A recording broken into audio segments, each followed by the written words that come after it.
How did God show up for you today? So one thing I do at the end of the year is ask God ask myself, how did God show up for me during the course of the year? And that's what I'm going to do with the year-end reset on December 30th. So many times we ask for a favor, right? We ask God for favor. We ask him for money. We ask him for all different things, right?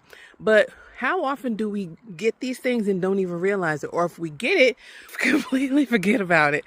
So what I want to do this year is the year-end reset is go through our year, go through how did God show up for you this year? Because when something that you think is small could actually be really big, like help you pay a bill when you didn't know where the money was coming from.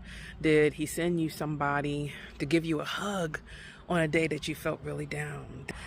Little things, but sometimes those little things that you need, or you could feel like all hope is lost. You just need a different perspective to see it differently, like better perspective, and give you some hope when you feel lost. When you ask God for something and he actually shows up, you have to remember how he actually showed up, because when you see and when you remember how he showed up, you'll be reminded that he's going to show up for you again, the same way he showed up for you in March, in April, in January. He's going to show up for you again and again and again and again.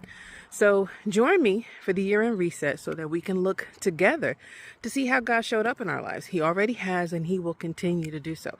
So join me on December 30th, 7 o'clock Eastern Standard Time on Zoom, and we will do this thing together. Reset that year, bring the new year in properly. So ask God how he showed up for us and be reminded how he's going to continue to do so.